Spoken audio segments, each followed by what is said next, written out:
हमारे पास जैसे ये क्वेश्चन है स्कूपिंग आउट वाला, इसमें हम बोलते हैं कि यूनिफॉर्म डिस्क है जिसका रेडियस आर है और हम लोग एक कट करते हैं डिस्क को, तो बोला गया find the centre of mass of the remaining portion. Find the centre of mass of the remaining portion, ये हमारा कॉन्सेप्ट है जो हम डिस्कस करने वाले हैं। इसमें हम क्या करते हैं कि हमारे पास ना बेटे एक जैसे ये डिस्क है और ये सर्कुलर पार्ट आ गया और इसको ये प्लस सिग्मा आ गया, माइनस सिग्मा आ गया, ठीक है। अब देखो करेंगे कैसे। तुम क्या करोगे, जैसे एक्स कोऑर्डिनेट लिखना चाहोगे, एक्स कोऑर्डिनेट क्या होगा, मास इनटू लोकेशन माइनस, क्योंकि इसका नेगेटिव एम लोगे ना, जो उसको रिमूव कर दिया, उसको रिमूव कर दिया तो नेगेटिव एम लोगे, minus M of scoop out into distance of scoop out divided by total mass कितना रह जाएगा, M minus M S. M S का मतलब होता है स्कूप आउट, एम एस का मतलब होता है स्कूप आउट, स्कूप आउट कर दिया उसको। अब देखो करना कैसे है, सुनो। तुम्हें पता है ये है तो सिग्मा ही, तो सिग्मा जो होता है बेसिकली क्या होता है, मास बाय एरिया। तो इस वजह से मास कितना आएगा, सिग्मा इंटू एरिया। मास क्या आएगा, सिग्मा इंटू एरिया। मास क्या आएगा, sigma into area.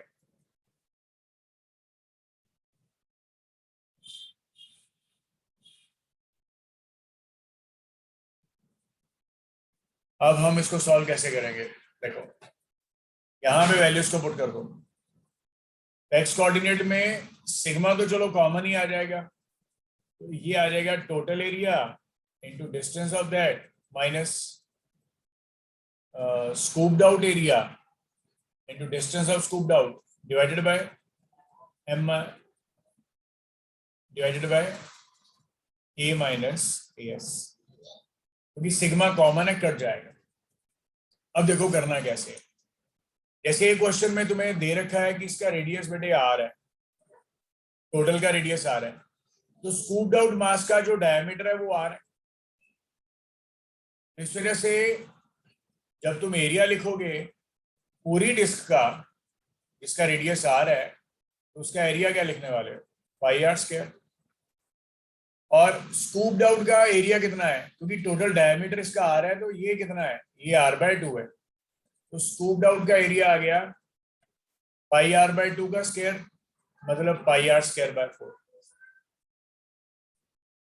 Pi are square by 4। और अब जब तुम इसको सॉल्व करना चाहते हो, और अब जब तुम इसको सॉल्व करना चाहते हो कैसे करोगे, देखो अब तुम ये बोलोगे कि इस क्वेश्चन के हिसाब से हमारे पास ये स्कूप्ड आउट एरिया है। बेटा अगर पूरा डिस्क होता तो उसका सेंटर ऑफ मास सेंटर पे होता, ये वाला, ठीक है। और स्कूप्ड आउट का जो सेंटर ऑफ मास है वो कहां पे होगा, यहां पे होगा, ओ डैश पे। कितना दूरी है ये, आर बाय 2। इस वजह से इस वजह से जब तुम इसकी बात करोगे तो इसका तो ये रेडियस आर बाय 2, इसके इस वजह से जब तुम इसकी बात करोगे तो तुम ये बोलोगे सर एक्स कोऑर्डिनेट जो आएगा, टोटल एरिया इसका पाई आर स्क्वायर है और दूरी कितनी है इसकी, अब ये बिल्कुल सेंटर पे ही है, यहां पे ही है इसका सेंटर ऑफ मास, तो ये 0 आ गया। फिर ये माइनस आएगा, स्कूप्ड आउट एरिया कितना है, पाई आर स्क्वायर बाय 4, और डिस्टेंस कितना है एक्स एस का, R by 2 divided by total area is pi are square minus pi are square by 4। तो तुम इसको सॉल्व करो, तुम्हारे पास कितना आ रहा है, ऊपर आ गया pi r cube by 8 with negative sign, और नीचे आ गया 3 pi are square by 4। Solve करने के बाद आ गया माइनस r बाय 6। ये रिजल्ट आ गया। मतलब कहने का, डिस्क में से अगर इस पोर्शन को रिमूव कर देंगे तो centre of mass towards left side आ जाएगा। कितनी दूरी पे? r माइनस r बाय 6, क्योंकि इसको हमने ओरिजिन माना, क्योंकि हमने इसको ओरिजिन माना था।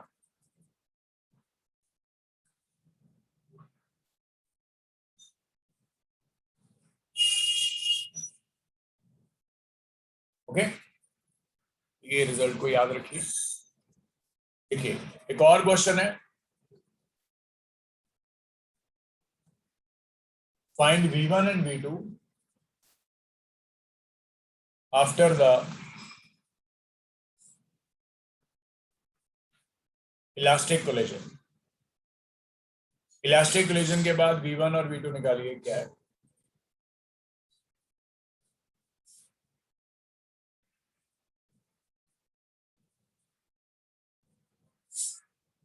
ये मान लीजिए 2 kg है, ये 3 kg है।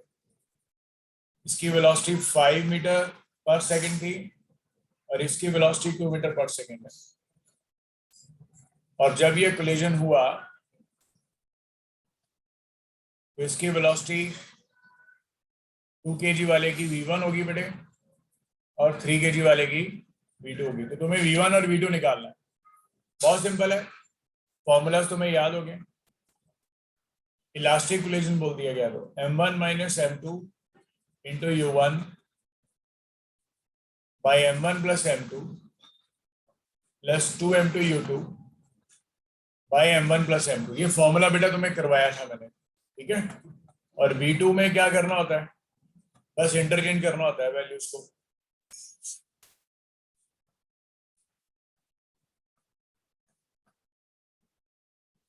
ये रिजल्ट आ गया, सॉल्व कर लेना बस इसको।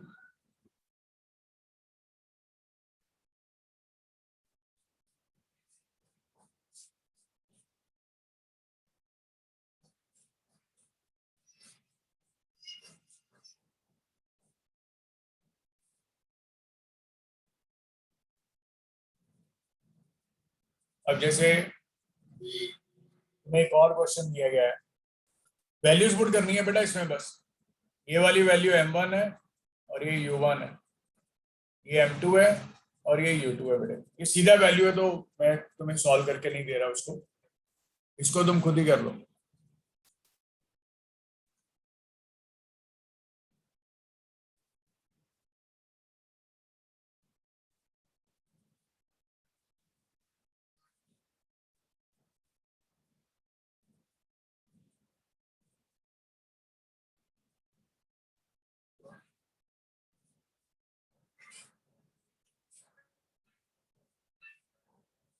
ओके, अब तुम्हें क्वेश्चन एक और दिया गया है, find the value of m if collision is elastic। तुम्हें क्वेश्चन में दे रखा है कि ये 1 kg है, ये इधर को u के साथ जा रहा है, और ये m है पर ये रेस्ट पे है। और हुआ क्या, जब कोलिजन हुआ तो ये जो 1 था ये पीछे को आ गया u/3 के साथ, और जो m था वो आगे को चला गया।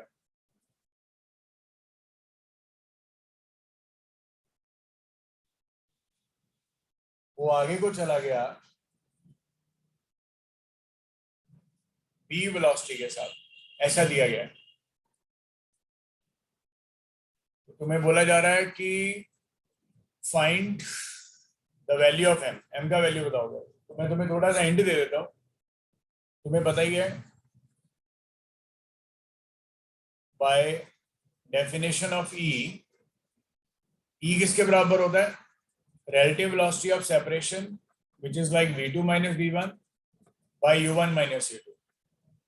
बस एक ही चीज का ये ध्यान में रखो कि नेगेटिव है तो नेगेटिव है, पॉजिटिव है तो पॉजिटिव है। जब तुम्हारे पास ये दोनों बॉडीज इधर कोई जाती हैं तो ये डायरेक्शन पॉजिटिव है। अगर तुम्हारे पास कोई वेलोसिटी रिवर्स में आ गई तो वो नेगेटिव आएगी, इसको याद रखना बस। अभी देखो v2 ये है, v2 का नाम आपको v दे रखा है, v1 का वैल्यू पीछे को आ रहा है तो ये आ गया -3/3। ये बड़ी इंपॉर्टेंट चीज बोल रहा हूं मैं। और u1 आपको u दे रखा है और ये रेस्ट पे दे रखा है।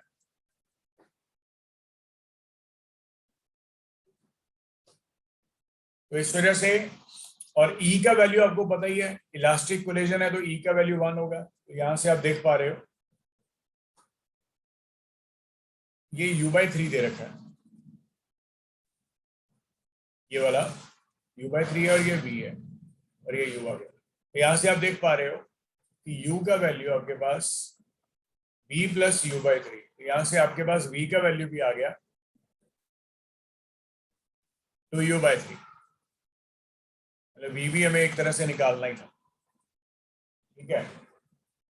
सो उसके बाद simple by momentum conservation, by momentum conservation, by momentum conservation क्या लिखते हो, m1 u1। अभी m1 तो 1 ही है और u1 टुवर्ड्स राइट जा रहा है तो ये आ गया u, 1 इंटू u, और ये रेस्ट पे है।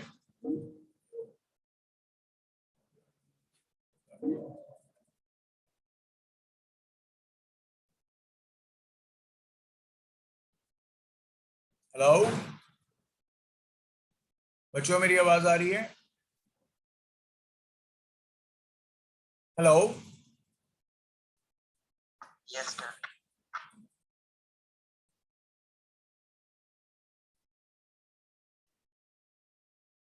ओके। देखिए बेटा, अब उसके बाद ये तो रेस्ट पे ही है बेटा, तो इसका मास m है पर ये रेस्ट पे 0 हो गया, इजिकल टू, अब ये वाला जो पॉइंट है बेटा ये वापस आ रहा है, ये वापस आ रहा है u/3 के साथ। इस वजह से तुम इसकी वेलोसिटी को, मोमेंटम को नेगेटिव लिख दोगे, -1 into u/3, 1 into u/3 is u/3 simple. और ये टुवर्ड्स राइट जा रहा है v वेलोसिटी के साथ, और v का वैल्यू तुमने निकाल दिया है 2u/3, ये आ गया 2mu/3। तो ये आ गया तुम्हारे पास u plus u/3 as 2mu/3। u plus u/3 is nothing but 4 आ गया, 4u/3 इज 2mu/3। 3 और 3 कट गए, u और u कट गए, और यहां से m का वैल्यू 2 आ गया, यहां से m का वैल्यू 2 आ गया, यहां से m का वैल्यू 2 आ गया। क्लियर हो गया बच्चा? क्लियर हो गया पॉइंट ये वाला?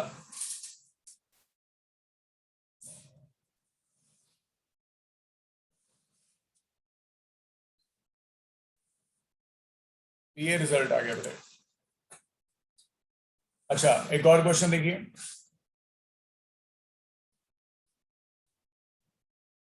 क्वेश्चन है, एक नया क्वेश्चन है, बोथ मासेस आइडेंटिकल है जो are moving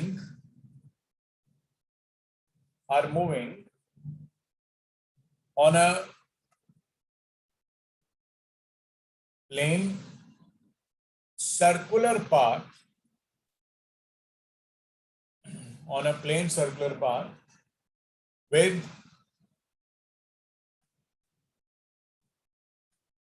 tangential speed v and 2v, with a tangential speed v and 2v, then after forming collision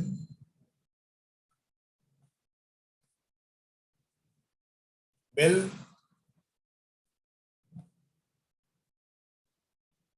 they again meet at a, दोबारा से वो ए पे मीट करें, एंड दे मूव, एंड बेटा they move with constant speeds between two collisions. Between two collisions.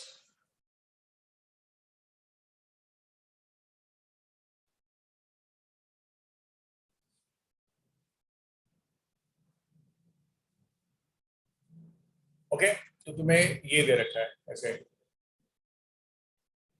ये path आ गया और ये पॉइंट ए आ गया, और यहां से एक पार्टिकल इधर को गया v स्पीड के साथ, और एक पार्टिकल इधर को गया v स्पीड के साथ। तो तुम्हें बोला जा रहा है कि वो दोबारा से फिर से ए पॉइंट पे कब आएंगे। तो देखो, ये वाला पार्टिकल जो है ये ट्वाइस, अगर दोनों की स्पीड बराबर होती तो कहां पे आके कोलाइड करते, सेंटर पे, पर इसकी स्पीड ट्वाइस है, तो इट मींस ये जितनी देर में इधर पहुंचेगा ये उतनी देर में यहां से यहां तक पहुंचेगा, तो पहला कोलिजन इनका यहां पे हो जाएगा इस लोकेशन पे। और उसके बाद क्योंकि ये आइडेंटिकल पार्टिकल्स हैं, अब इसकी स्पीड 2v हो जाएगी, इसकी v हो जाएगी, ये जब वापस यहां पे पहुंचेगा तो ये यहां से यहां तक आ जाएगा, फिर इसकी स्पीड इधर आ जाएगी v, और यहां पे इसकी स्पीड आ जाएगी 2v, फिर जैसे ये इधर पहुंचेगा तो ये यहां से यहां तक पहुंचेगा। तो your answer is what, after exactly 2 collision. याद रखो आइडेंटिकल मासेस हैं, आइडेंटिकल मासेस जब भी इलास्टिक कोलिजन करते हैं तो उनकी वेलोसिटीज जो होती हैं वो हमेशा इंटरचेंज होती है, ये तुम्हें मैंने पहली बार भी बताया था, ये चीज मैं तुम्हें पहले भी बता चुका हूं।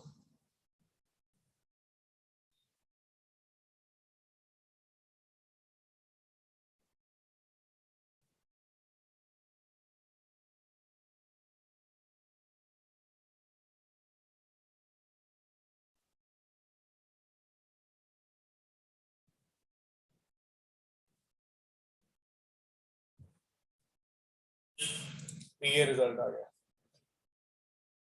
हमारे पास, ठीक है जी। ये सिंपल सिंपल से पॉइंट्स हैं, इसको बहुत जबरदस्त है, सिंपल सिंपल है पर बहुत जरूरी है, तुम देख भी पा रहे हो, बहुत जरूरी कॉन्सेप्ट्स हैं ये वाले। देखो एक नया क्वेश्चन,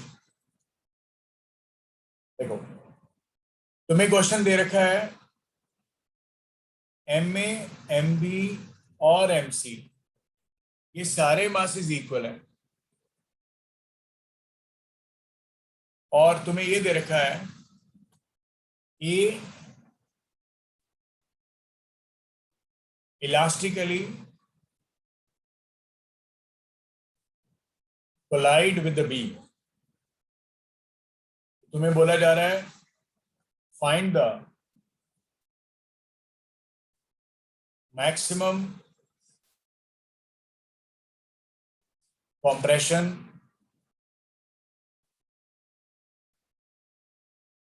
in the spring, और दूसरा पॉइंट बोला जा रहा है find the kinetic energy of the system when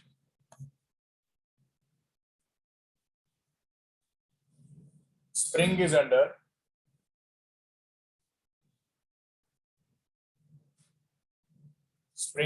the maximum compression।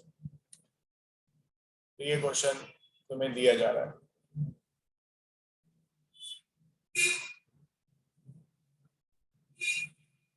ये ए आ गया हमारे पास,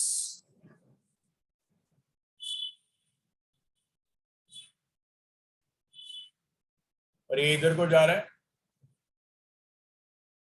और ये बी आ गया, और ये एक स्प्रिंग है और ये सी आ गया। ये क्वेश्चन है, बहुत जबरदस्त क्वेश्चन है, बहुत सिंपल है भी है, ये भी बात है।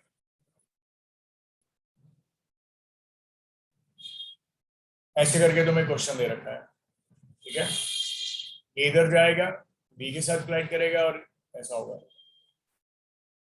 अब तुम्हें बताना है कि क्या होगा।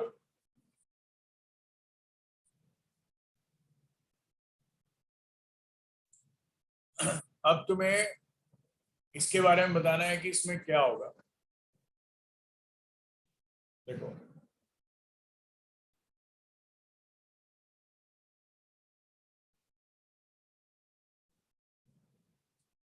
देखो अब होगा क्या, जब ये मूव करेगा ना बेटे, जब इसको कोलाइड करेगा तो ए जो है वो तो तुम्हारे पास, क्योंकि आइडेंटिकल मासेस है, वो तो तुम्हारे पास इमीडिएटली रेस्ट पे आ जाएगा। ए जो है इस लोकेशन पे आगे, और जैसे ही इसको कोलाइड करेगा तो बी के पास इतनी वेलोसिटी आ जाएगी जो पहले ए की थी, और ये सी जो है वो एज इट इज रहेगा अभी के टाइम पे। अभी उसके बाद क्या होगा, ये बी आगे को जाना शुरू कर देगा, और इस इंस्टेंट पे तो सी की वेलोसिटी तुम्हारे पास डेफिनेटली कितनी है, 0। सी की वेलोसिटी डेफिनेटली कितनी है, 0। अब तुम्हें थोड़ा सा फंडामेंटल समझना है, ये सुनो। ये जैसे जैसे बेटा आगे जाएगा तो स्प्रिंग के अंदर कंप्रेशन होगा, कंप्रेशन होगा। जैसे जैसे कंप्रेशन होगा तो सी का स्पीड बढ़ता जाएगा। फिर एक इंस्टेंट ऐसा आ जाएगा, फिर एक इंस्टेंट ऐसा आ जाएगा कि इनके बीच में कंप्रेशन जो है वो मैक्सिमम हो जाएगा, मतलब इससे ज्यादा कंप्रेशन पॉसिबल नहीं है। और अभी के लिए तुम ये याद रखो, मैं तुम्हें अभी थोड़ी देर में फिर से बताने भी वाला हूं, तो जब मैक्सिमम कंप्रेशन आता है तो इन दोनों की स्पीड सेम हो जाती है, और वो स्पीड किसके बराबर होती है, v/2 और v/2 के बराबर। वो स्पीड दोनों की किसके बराबर हो जाती है, v/2 और v/2 के बराबर, ठीक है। कि क्यों होती है मैं थोड़ी देर में अभी शेयर करता हूं।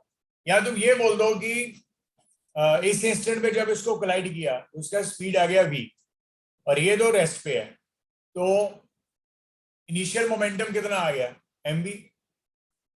अब जब मैक्सिमम कंप्रेशन होगा दोनों की स्पीड सेम है, ये भी मास m है ये भी m है, तो तुम बोल दो सर 2m v डैश आ गया, तो यहां से v डैश कितना आ गया, v/2, क्योंकि दोनों की स्पीड v डैश थी। मोमेंटम कंजर्वेशन लगा दिया हमने, ठीक है। अब यहाँ पे तुम लिख सकते हो थोड़ा नॉलेज के लिए, ये लिख सकते हो कि व्हेन b मूव्स, जब b मूव करेगा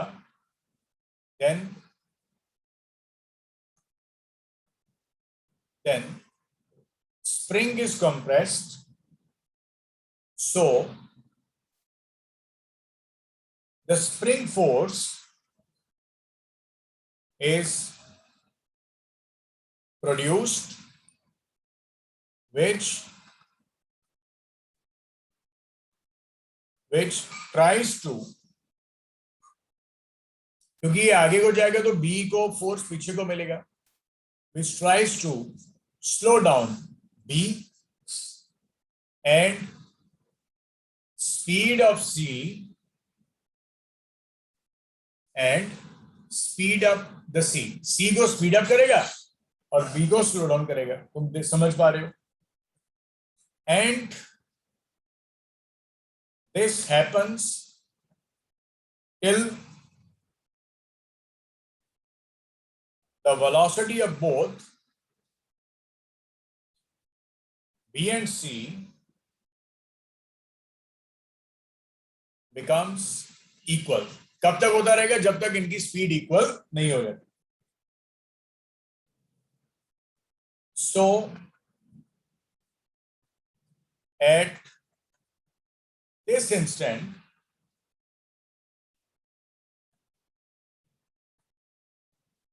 spring is in maximum compression. ये जो स्प्रिंग है वो मैक्सिमम कंप्रेशन में है.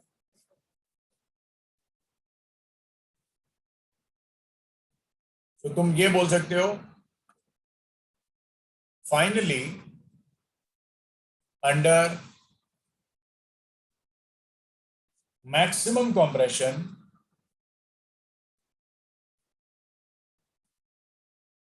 B and C will have the zero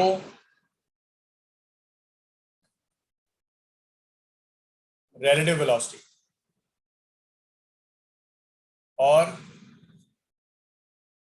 same velocity. अभी तुम्हें यही बताया था तो दोनों की वेलोसिटी सेम होगी या relative velocity zero.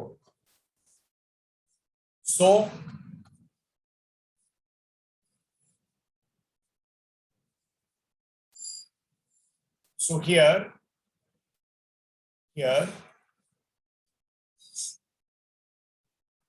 net external force is zero. यहाँ पे net external force zero है. So therefore linear momentum is conserved. तो इनिशियल मोमेंटम mv आ गया. फाइनल तुम्हें बताया ही अभी 2mv dash.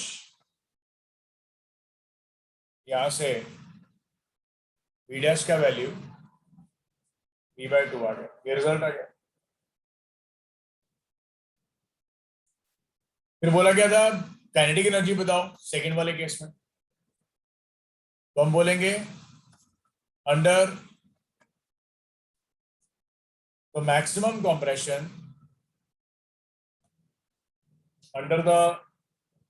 Compression kinetic energy will be कितना हाफ ऑफ m v/2 का स्क्वायर.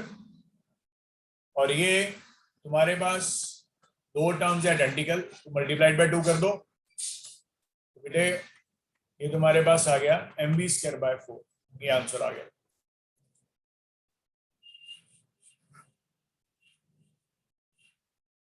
ठीक है mv²/4. और अगर तुम्हें बोला जाए थर्ड पॉइंट में तो अपनी तरफ से लिख देता हूं फाइंड द एक और लिख लेते हैं find the maximum compression. Maximum compression बताओ कितना है. तुम बोल दोगे इनिशियल काइनेटिक एनर्जी तुम्हारे पास हाफ mv² थी. फाइनल काइनेटिक एनर्जी कितनी है mv²/4. और मान लो स्प्रिंग के अंदर जैसे पहले ये नॉर्मल लेंथ में था और अब इसके अंदर जो जैसे मान लो टोटल लेंथ L थी और अब इसके अंदर क्योंकि ये भी आगे को गया ये भी आगे को गया तो इसके अंदर जो मैक्सिमम कंप्रेशन आया लेट इट बी A आया. तुम इसको बोल दोगे ये आ जाएगा हाफ के A². और टोटल है जैसे मान लो ये भी x आता ये भी x आता तो टोटल कंप्रेशन कितना आ गया 2x. 2x का नाम तुमने A लिख दिया बिकॉज मैक्सिमम कंप्रेशन की बात हो रही है. बेटा ये आ गया तुम्हारे पास half mv² minus mv²/4 as half के A². और जहां से तुम A निकालना चाहते हो वो कुछ आ जाएगा b times square root of m/2 के.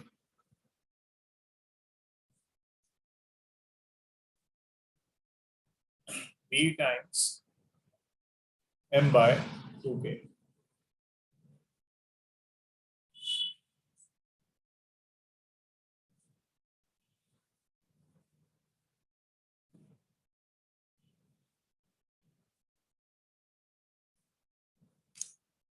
ओके तो ये एक रिजल्ट हमारे पास इसका रहता है। देखिए अब इसके बाद एक और क्वेश्चन है बेटा,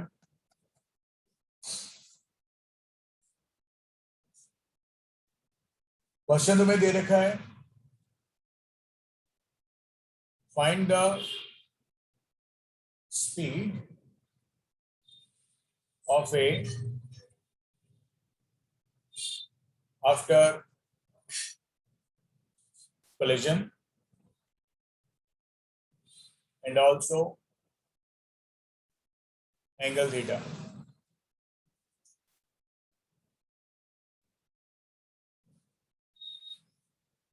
And also the angle theta. ये मास m है, ये v नॉट है,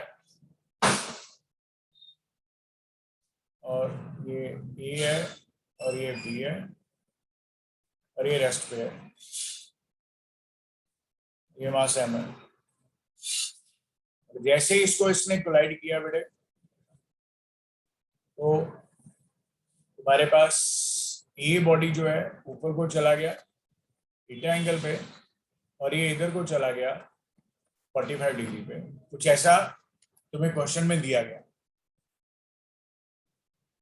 तो तुम ये मान लो कि ये जो कोलिजन है ये इलास्टिक है। तुम ये मान लो ये जो कोलिजन है ये इलास्टिक है, ये तुम्हें क्वेश्चन में ऑलरेडी चीजें दे रखी हैं। तो तुम्हें याद ही है बेटा, ये तुम्हें बहुत अच्छे से करवाया था, ये एक्स कोऑर्डिनेट होता है, ये वाई होता है। कोलिजन है तो मोमेंटम कंजर्वेशन लगाओगे,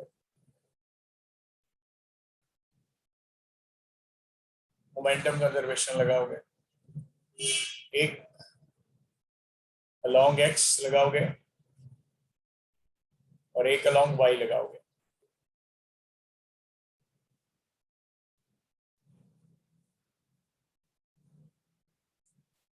एक अलोंग एक्स लगाओगे, एक अलोंग वाई लगाओगे। तो अलोंग एक्स अगर लगा रहे हो तो M B not, X axis में सिर्फ इसका एम बी नॉट और ये 0 था। अब उसके बाद इसका कंपोनेंट बेटे, इसका कंपोनेंट इधर कितना आ गया, एम बी कॉस थीटा बेटे, और इसका कितना आ गया, ये इसका स्पीड है v1 है, इसका स्पीड v2 है, इसका नाम तुम v1 और इसका नाम mv2 cos 45 लिख दोगे। और जब तुम इसको सॉल्व कर रहे हो तो v नॉट का वैल्यू तुम्हारे पास v1 cos theta plus v2 by square root 2 आ गया। साइन में तो इनिशियली दोनों y एक्सिस में थे ही नहीं, तो इनिशियल मोमेंटम 0 आ गया। बाद में M B sine theta 1 minus M B 2 sine theta 2 आ गया, सॉरी साइन 45। यहां से तुम्हारे पास एक तरह से बेटे v साइन थीटा का value v2 by square root 2 आ गया। इसको तुम याद रखोगे। Also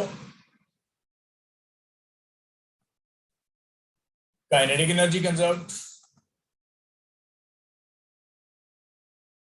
also the kinetic energy conserved beta as collision is elastic,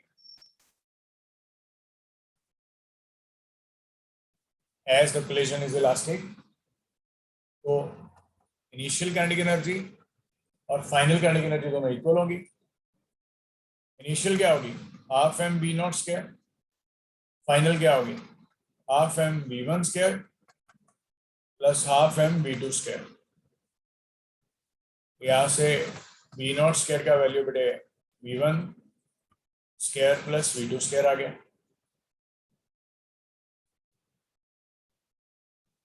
अब तुम्हें 3 इक्वेशंस मैंने बना के दे दी हैं, तुम्हें मैंने पहले भी सॉल्व करवाया हुआ है, उसको तुम खुद ही सॉल्व करना।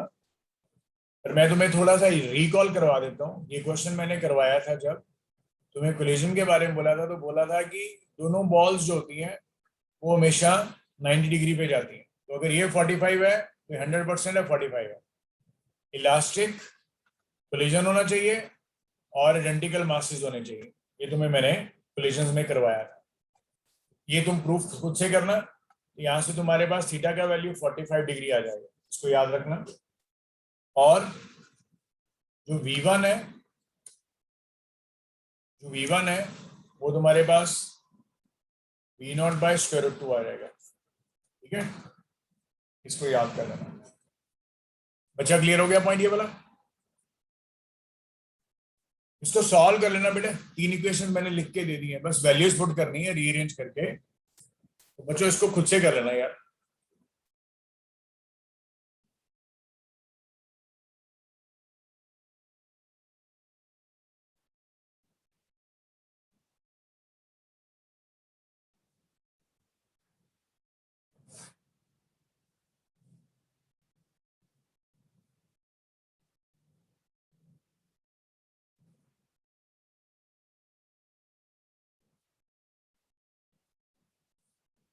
ओके, देखिए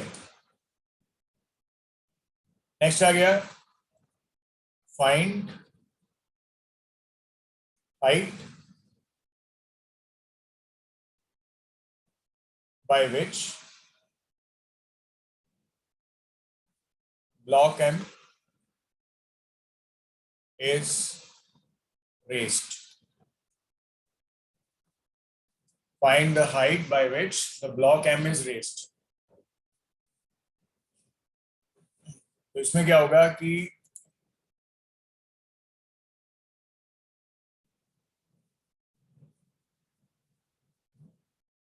हमारे पास एक ऐसे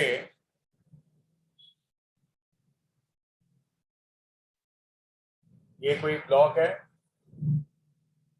जिसका मास 9 kg है और ये एक 1 kg मास है और ये बुलेट है कोई जो कि 100 मीटर पर सेकंड के साथ जा रही है।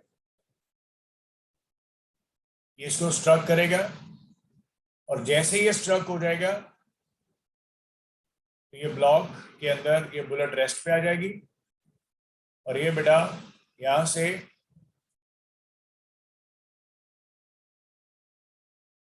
ये एच हाइट तक चला जाएगा। यहां से ये एच हाइट तक चला जाएगा और तुम ये देख पा रहे हो कि जो बुलेट है वो इसके अंदर चली गई है। तो यहां से तुम ये देख पा रहे हो कि ये एक परफेक्टली इनइलास्टिक कोलिजन है। पहली बात तो ये, क्योंकि सेपरेशन तो हुई नहीं, तो ये एक परफेक्टली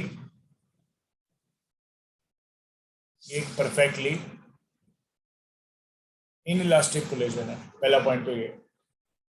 और जो लीनियर मोमेंटम है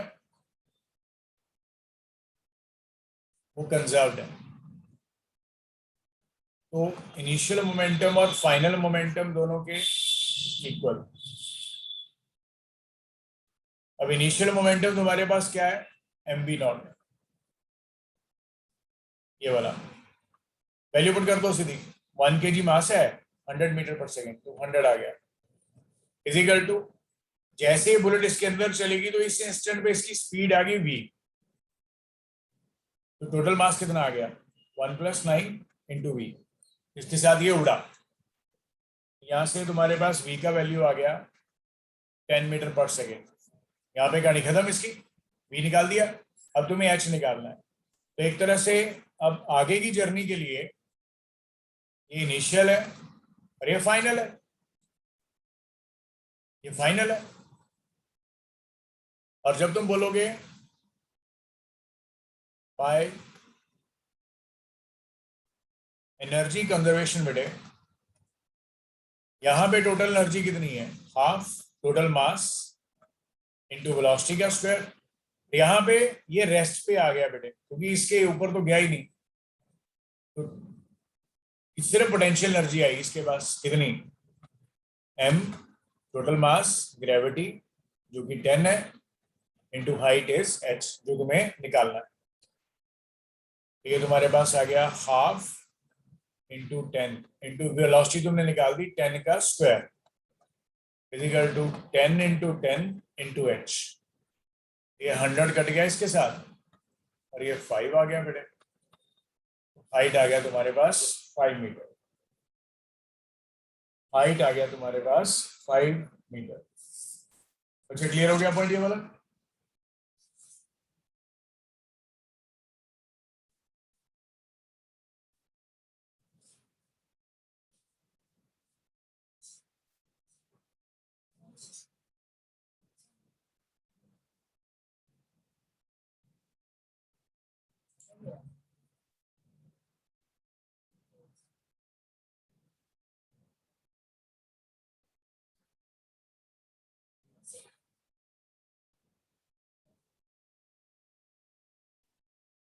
ओके हाँ बेटा। हाँ बेटा, हमें क्या दिया है कि एक ना ये तुम्हारे पास एक ब्लॉक है और ये एक बुलेट है। ये बुलेट ब्लॉक में जाके गिरा और ब्लॉक में जाके बुलेट ये स्ट्रक कर गया और ये स्ट्रक होने के बाद ये ऊपर को गया और बुलेट जब इसको हिट किया इसके अंदर गया और ये फिर एच साइड पे चला गया। हमें एच की वैल्यू निकालनी है क्योंकि यहां तक ये ब्लॉक और बुलेट आ गए। समझ गए पॉइंट बच्चे? समझ गए?